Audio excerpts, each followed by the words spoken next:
Welcome to the Time of Stories channel. Every day a new story about love and betrayal. Don't forget to subscribe. I suppose most men learn their wife is having an affair by arriving home at the wrong time, overhearing an imprudent conversation, or finding physical evidence like soiled panties. My enlightenment was different. My wife sent me an email, actually, and she didn't email me intentionally, although Freudians might say otherwise. My guess is that her email program automatically suggested my name as her intended addressee, and she clicked it without checking. That's certainly easy to do, especially if you're in a hurry. Whatever the case, I was bemused to receive a note from my wife of 18 years entitled About Yesterday. Since yesterday was a rather ordinary Wednesday, I wondered why Anne would write me an email about it. Opening the message, I found the following. Darling, I just had to tell you again how wonderful yesterday afternoon was. You made me feel things I hadn't felt in years. I can't wait till next week. Your sexy lady. I had been at work all day Wednesday, and as far as I knew, so had Anne. We hadn't even spoken on the phone that afternoon, although I did recall her being unusually cheerful when she got home that evening. Furthermore, sexy lady is not one of the terms of endearment I use with Anne. The ugly explanation I leaped to seemed inescapable, and my first thought was to confront her that evening and demand an explanation, or more likely, a confession. But I am a logical and methodical person. It took no great imagination to suppose that she might deny the implications of the errant email, make up some alternative explanation, or simply pass the whole thing off as a joke. What could I say then? Moreover, my fruitless accusation would put her on alert, and any chance I might have of uncovering the truth would almost certainly be lost. After further consideration, I decided to adopt a wait-and-see approach. First, it would be interesting, even amusing, to see if Anne realized her mistake and would initiate an explanation on her own. If not, I had been put on alert and had been given a schedule for her next assignation. That was information I intended to put to good use. Anne sells real estate, so her hours tend to be irregular. This evening, she got home well after I did. I watched her carefully but found her behavior absolutely normal in every way. If she was aware that she had misaddressed her email, she gave no sign of it.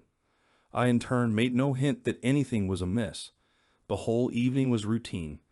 But when we went to bed, I found that sleep would not come.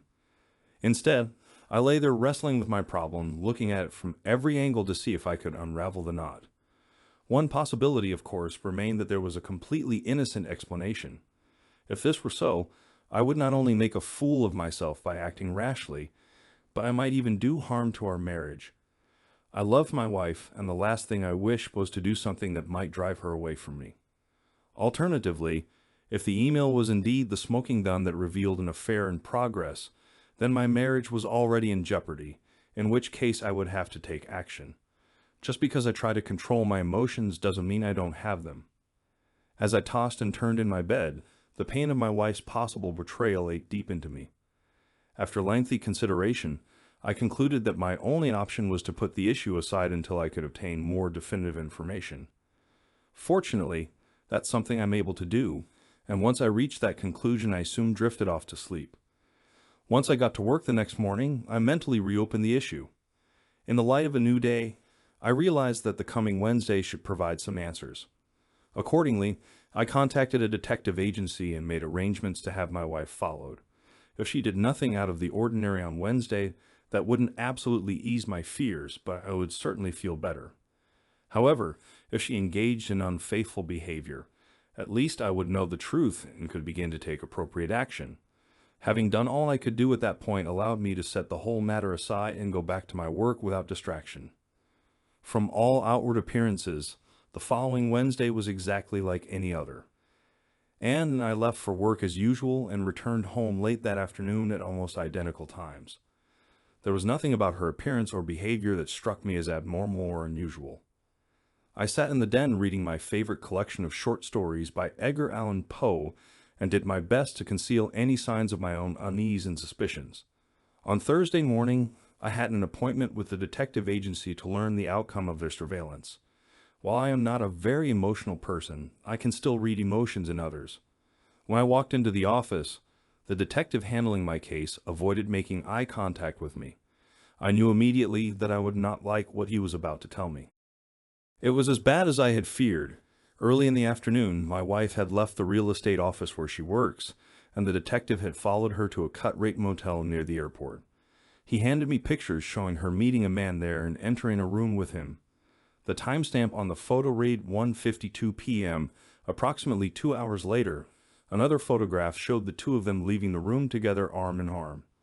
"I'm sorry," the detective said to me. "We always hate to be the ones to confirm your suspicions. What would you like us to do for you now?" I thought about it for a minute. "I need your help one more time. It would appear that this motel is the scene of their regular assignations. If that's true, is there any way you could arrange to get photos of what happens inside the room?" The detective didn't hesitate. "We have a lot of experience obtaining such evidence. There will likely be an additional charge for ensuring the cooperation of the manager of the motel, but if that's acceptable to you, I think we can guarantee satisfaction." I nodded. The cost would be cheap in exchange for the proof. I returned to my office, but this time found to my surprise that I was unable to concentrate on my work. Now that all doubt had been removed, my ability to compartmentalize my thoughts seemed to have vanished. Finally, I gave up trying to work and began to focus on what I had learned. Wiping my eyes, I began to make plans.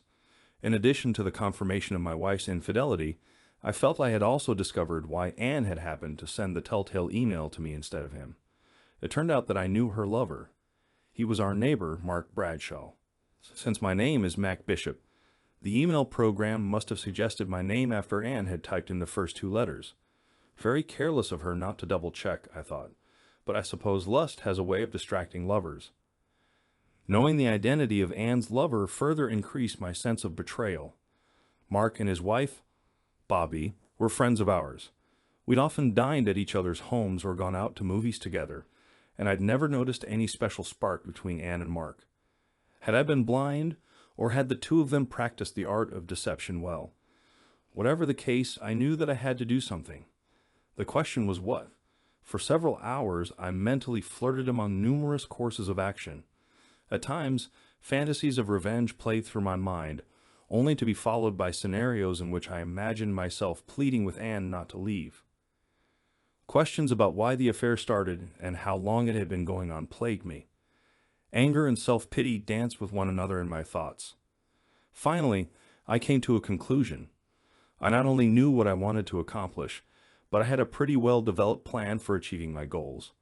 My campaign would involve two separate courses of action that would take place simultaneously. I thought of them as divide and conquer.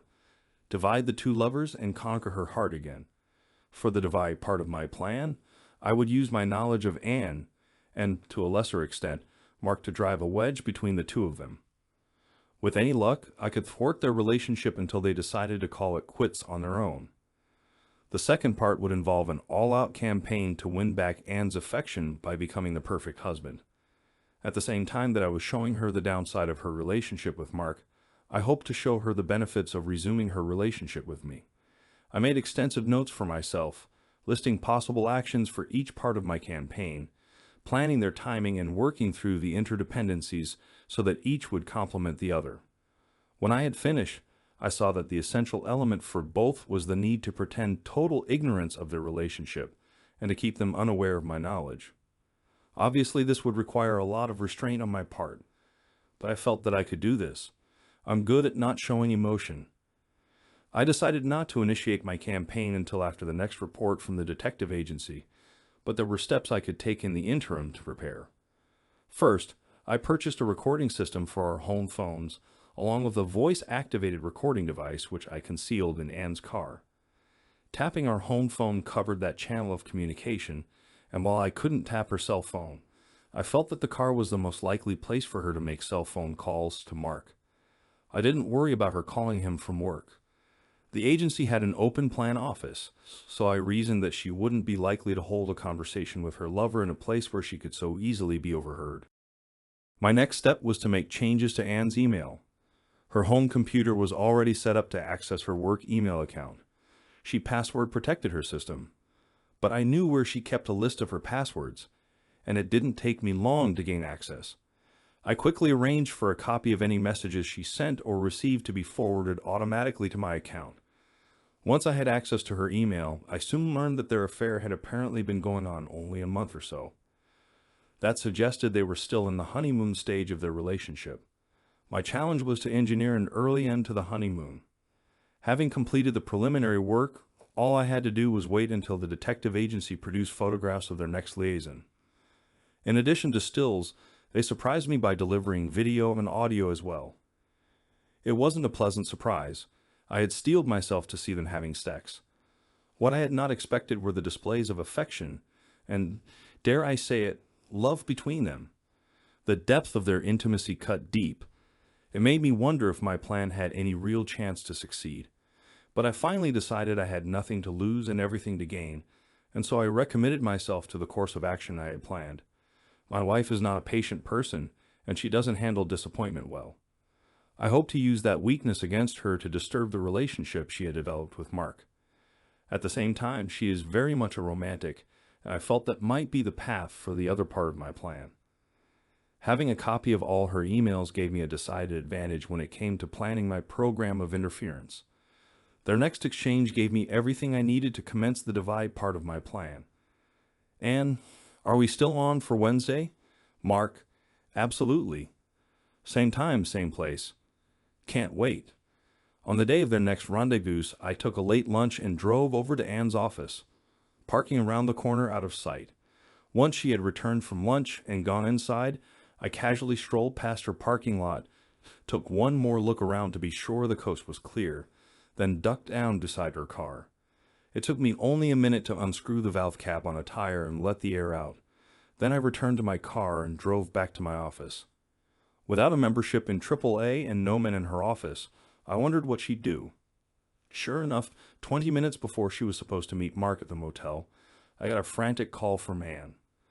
Mac, I have a flat tire and I'm supposed to be at a showing in a little while. Can you help me? Don't worry about a thing, babe, I told her reassuringly. Work is pretty light today, so I can fix it for you. I just have to wrap up one thing here and then I'll be right over. Of course, I waited for another 15 minutes before leaving, which meant I didn't get to her agency until nearly the appointed time for Anne's get-together with Mark. I found her waiting impatiently beside her car. I'm sorry to be so late, babe. I apologized. That took longer than I expected. As she paced back and forth in frustration, I slowly and methodically changed her tire. I had parked my car directly behind hers so I could load her flat tire in my trunk and take it to get repaired. Of course, that also prevented her from leaving until I was good and ready. By the time I had put on the spare, gotten the flat tire into my car, and had come back from washing my hands, it was well over an hour after the time she was supposed to meet Mark. I apologized to her again for taking so long and told her I hoped this wouldn't affect her relationship with her client. They'll just have to understand, she said resignedly. Sometimes these things happen. While I was changing her tire, I had heard her cell phone go off several times, but although she checked it, she never answered. My guess was that she saw it was Mark calling and didn't want to speak to him in front of me. My suspicion was subsequently confirmed when I got back to my office and saw the anxious email between the two of them. Mark, where are you? I waited at the motel for over an hour. Anne, Mark had a flat tire. Mark, you could have at least called to let me know. I rented a room for nothing. Anne, Mac was here changing the tire. Couldn't talk to you in front of him. Good, I thought. It looks like I've introduced a little tension into their plans. That night after dinner, I made a point of ushering Anne to the sofa where I proceeded to place her feet in my lap and give her a foot massage. She looked at me quizzically because she usually has to ask for such treatment. I know you had a frustrating day, babe, and I just wanted to do something nice for you, I told her. She looked at me to see if I was implying anything more, but when I continued to smile and work on her feet, she relaxed onto the sofa. Soon I saw a look of pleasure cross her face, and as I continued massaging her, little groans of pleasure were sweet music to my ears. Not wanting to be too obvious, I waited the rest of the week before my next action. Then on Monday, I had a large floral arrangement delivered to her office with a card that read, "To the best wife a man could have." If she felt any twinge of conscience at the irony of my card, she concealed it well. But she did thank me profusely when she got home that night, and told me how impressed the other women in the office had been. "But what's the occasion?" she asked. "You never did anything like that before." "That's exactly right, sweetheart," I told her, taking her in my arms. "And that's something I want to change." "What if you'd had that flat tire while you were driving on the highway?" "That made me think how precious your love is to me, and I wanted to be sure you knew it." She looked at me searchingly, but after a moment's hesitation, she threw her arms around me and hugged me tightly. "That's so sweet of you, honey. That really means a lot to me." I couldn't help wondering if she was feeling any guilt. My continuing surveillance of her email again paid off when I learned that the lovers planned to make up for lost time at a special get-together in a few days. I wanted to disrupt their plans, but this time I felt that it might be suspicious if I tampered with her car again. Accordingly, I let her go off to her rendezvous without interference. However, I made it a point to follow, staying well back to avoid being spotted. While she was entering the room Mark had reserved, I pulled around in back of the motel and entered through a side door. The motel was downscale enough that there were no security cameras to record my pulling the fire alarm in the corridor. I had already driven off before the fire department arrived, but I waited down the street long enough to watch the guests being herded to safety out in the parking lot. I didn't spot Anne and Mark, but I knew they had to be in the throng, probably mad as wet hens. Back at the safety of my office, I watched with glee as the emails flew between the two frustrated lovers. "Anne, what a cock-up. I'm so mad I could scream." Mark, "I'm sorry, but it wasn't my fault." Anne, "Next time, book some place that's not a fire trap." That's my Anne, I thought to myself. When she got home from work, I could see that she was still seething. But that changed to surprise when she noticed that the dinner table was set with linen napkins and our fine china. And when she smelled her favorite dish simmering on the stove, she looked at me with mock disbelief. "Who are you? And what have you done with my husband?" she asked with a big smile on her face. "It's nothing," I said modestly. "I called your office about something this afternoon, and when they told me you had an afternoon meeting with a client that ran late, I figured the last thing you'd want to do would be to come home and cook." I saw a fleeting look of fear pass over her face, but she recovered well and threw her arms around my neck. "That is so thoughtful of you, honey," she said. "You treat me so well." After dinner, I made a big point of refusing to let her help with the dishes. She gave me a look of gratitude as I ushered her to the den and turned on her favorite TV program. I felt her eyes follow me as I returned to the kitchen, and I decided that the conquer part of my campaign was moving ahead nicely. Whatever reservations Anne might be beginning to have about her affair, the next email I intercepted from Mark made clear that he was not to be deterred by any temporary setbacks. He wanted another taste of my wife's sweet glory hole, and he intended to up the ante to get it. "Mark, okay, no more cut-rate motels, sexy lady. This time I've booked a room at the Hyatt. Finally, we can spend some quality time together." "Anne, that sounds much better. See you there at the regular time." As I read their email exchange, I cursed Mark's persistence and rued his willingness to continue with their interlude. This would call for different measures. I waited until the afternoon of the day before they were to meet, then called the Hyatt's reservation desk. "This is Mark Bradshaw.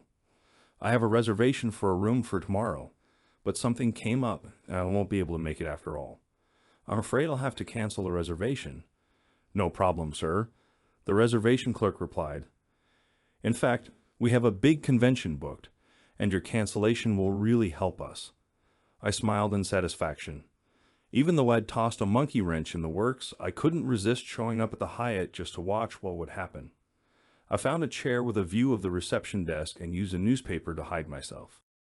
Sure enough, right on time, the adulterous duo made an appearance, walking hand in hand, chatting and cooing like lovebirds. Their amorous mood didn't last long once they learned they didn't have a room. "But I made that reservation days ago," Mark yelled at the hapless clerk. "I'm terribly sorry."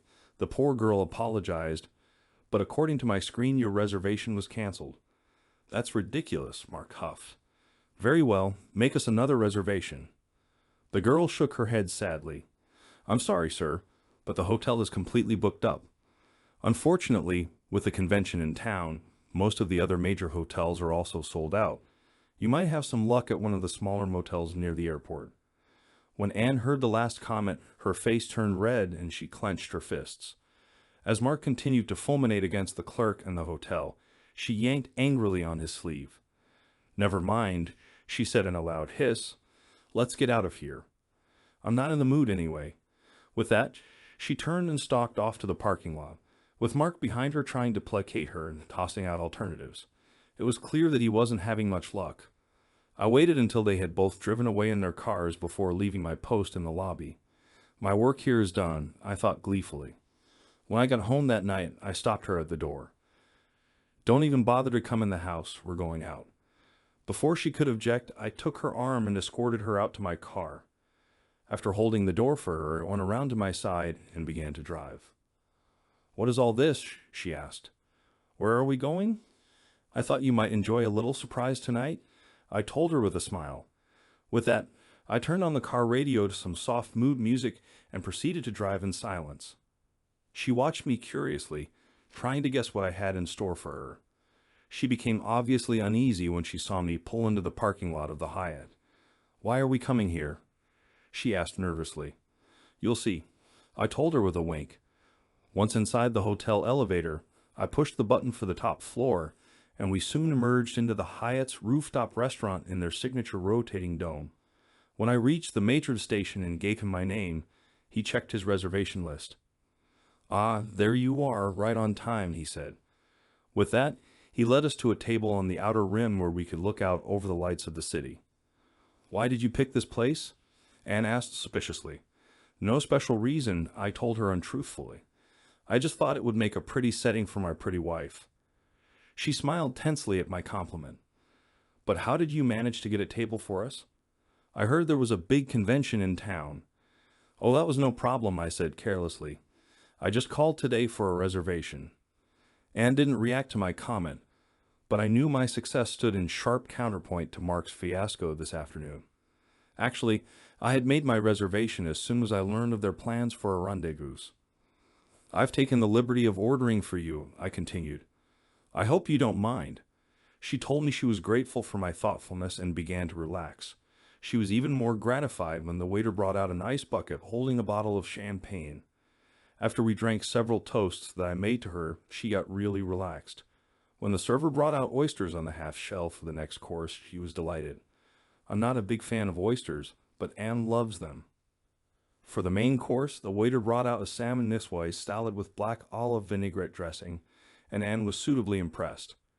"I would have guessed you'd order something heavy, like a big steak," she said with a smile. "This is perfect." "I know you like salads, babe," I told her. "Besides, we don't want to get too full." She looked at me inquiringly, but I said nothing more. For dessert, the waiter brought out 2 bowls of fresh raspberries with a dollop of whipped cream on top, accompanied by liqueur glasses filled with Grand Marnier. It was the perfect ending, and Anne loved it all. As we drove home, she released her seatbelt and snuggled up against me. It appeared that the alcohol and the oysters were having the desired effect. Besides, I felt that she had to be frustrated and longing for intimacy after the failures of her most recent trysts. When we got home, I steered her straight up the stairs to her bedroom.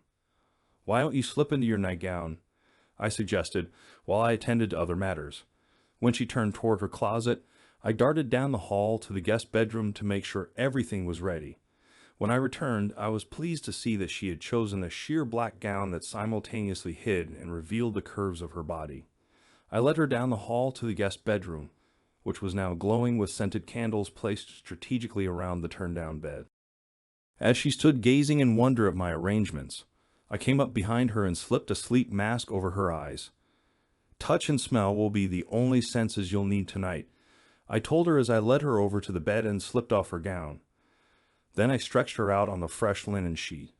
"Smell this," I said, waving a bottle of almond-scented oil under her nose. Then I poured a small quantity into my hands to warm it and began to rub it onto her feet.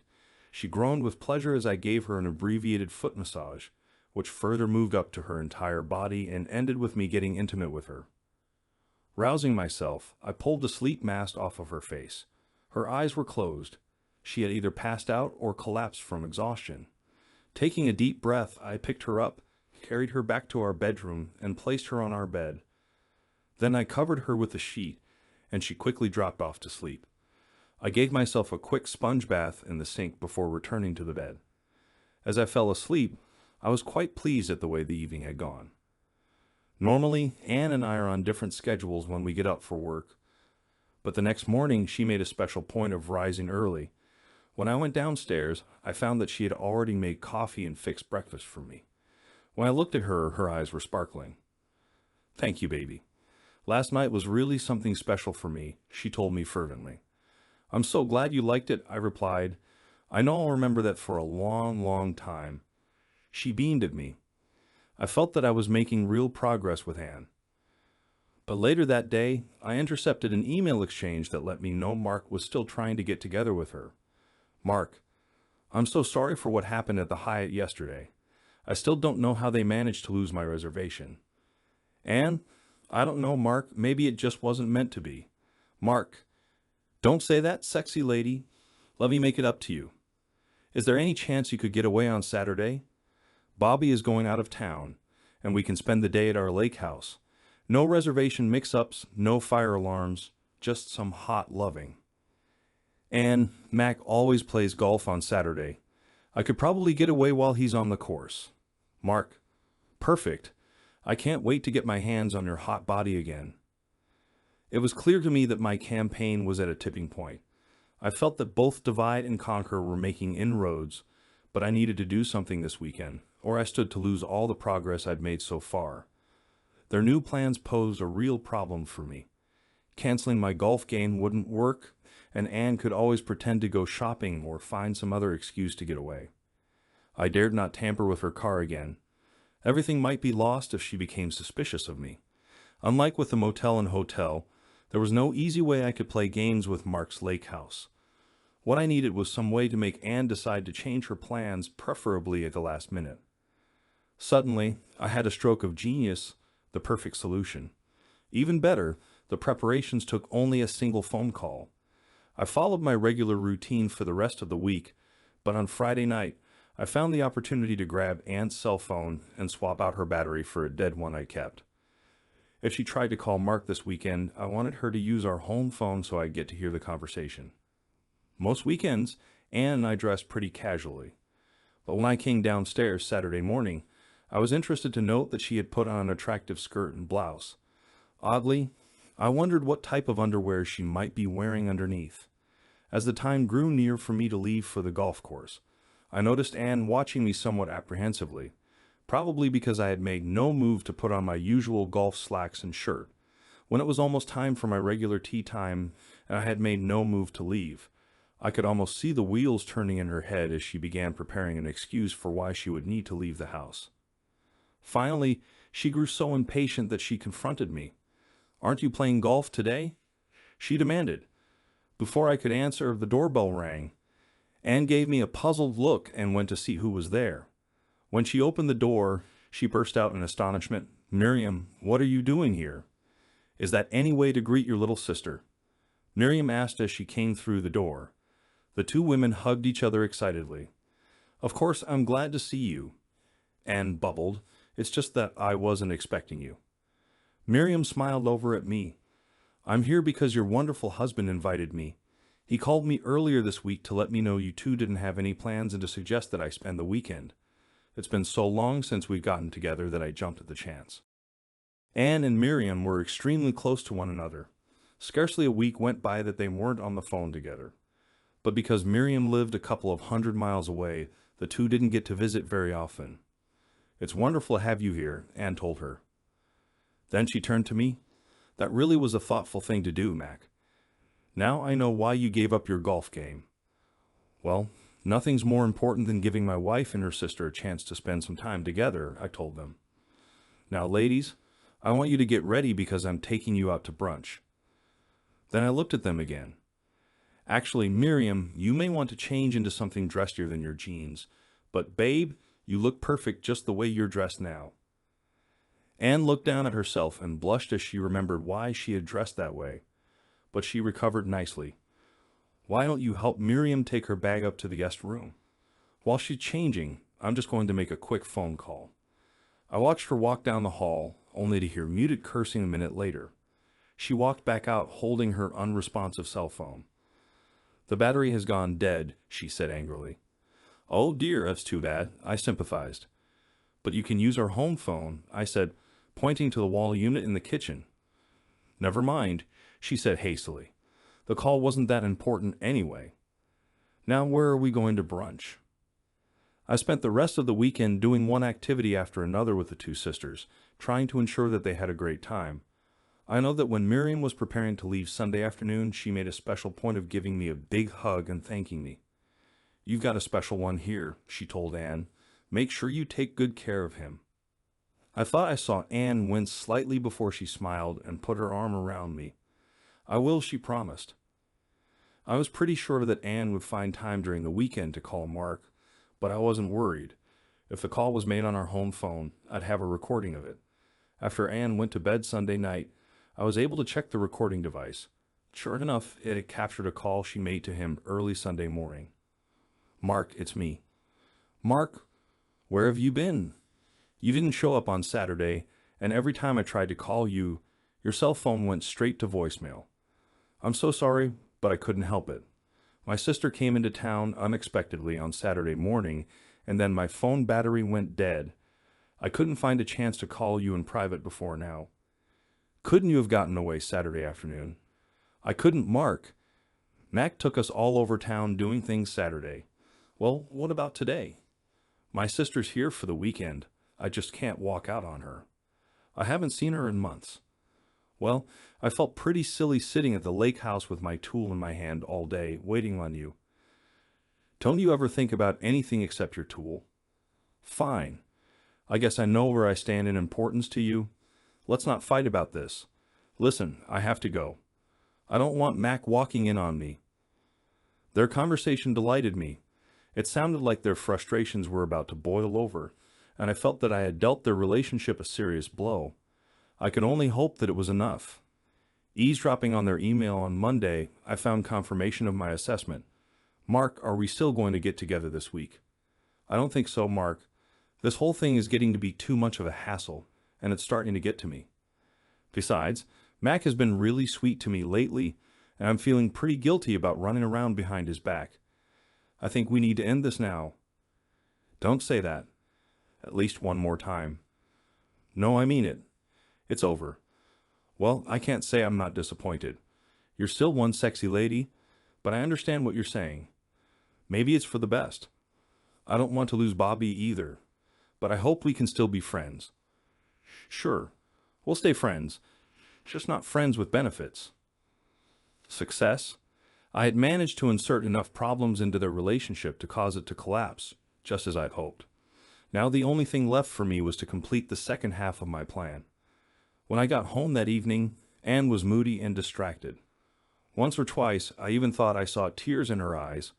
I didn't want to intrude, but I felt I shouldn't ignore her behavior entirely. "Are you okay, babe?" I asked solicitously. "You seem to be sort of down tonight. Did you have a problem at work?" "Oh, it's nothing," she said, not looking at me. "I guess I'm just in a blue mood. It's probably hormones or something like that." I nodded and gave her some space for the rest of the evening. But inwardly, I was gloating because I was certain she was mourning the end of her relationship with Mark. Even though it had been her decision to halt the affair, I knew that Anne invests a lot of emotions in any relationship and can't let one go without some sense of loss. I actually found her mood reassuring. She wouldn't have felt so blue if she hadn't decided to end things. But I couldn't help thinking that Mark was unlikely to have a similar reaction. "He's probably with Bobby this very moment," I thought smilingly. The next morning, Anne was in a much better emotional state. During the day, I saw no further emails between Mark and her, which reinforced my belief that neither was having second thoughts. That gave me a growing sense of triumph. Everything was turning out as I had planned. That evening after dinner, I again had my Edgar Allan Poe book in my lap when Anne came in the den. "Which one are you reading this time?" she asked. "One of my favorites," I told her. "The Cask of Amontillado." "I don't know that one," she said. Then she snuggled up beside me. "Can I interrupt you for a minute? I just wanted you to know what a wonderful husband you are to me," she said earnestly, gazing into my eyes. "The last few weeks you've been so sweet to me, and I feel really lucky to have you." My heart soared at those words, and I knew that I had won. This was the moment I had waited for. I returned her gaze but said nothing, waiting to see what else she might say. She paused, and for just a moment, I saw an expression that might have been guilt pass over her face. Her eyes seemed to water a bit. "I really don't deserve you," she said fervently. "No," I said calmly, "I don't deserve you." Then I reached over to the desk drawer. "And I certainly didn't deserve this," I said harshly, plopping into her lap the still photos of her session with Mark at the motel. At first, she looked at me in confusion because of the change in my tone of voice, and then she had trouble comprehending what I had given her. But when she focused on the stills and recognized what they depicted, she began to wail, "Oh my God. No, no." I reached back again and handed her a copy of the divorce petition that my attorney had filed earlier in the day. When she realized what I had given her, she gasped, "But I thought you and I mean, isn't there some way?" Coldly, I interrupted her, handing her another set of papers. "And in case you're wondering about Mark, here's a copy of the email I sent to Bobby this evening with a copy of the detective's report attached. Underneath that, you'll find a similar email I sent to your sister Miriam explaining why I'm divorcing you." She moaned in anguish and began to sob again. "I just don't understand. You were so loving and caring all these weeks. I can't believe you do such a cruel thing now. Didn't all that mean anything?" "My dear," I said evenly, "when you embarked on your sordid little affair, you ended all the love I felt for you. So I've spent the last few weeks working to end your relationship with Mark. As for the way I treated you, well, I wanted to make sure you'd know how much you'd lost when you betrayed me. My goal was to take away from you the same things you'd taken from me. And as best I can tell, my plan has worked perfectly." Anne collapsed on the sofa, sobbing piteously. Before I walked away, I reached over and set the book of Poe's short stories I'd been reading on top of the other documents I'd given her. The text was still open to the cask of Amontillado, and I used a highlighter to mark the passage containing the Montressor family motto for her to see: "No one dishonors me with impunity."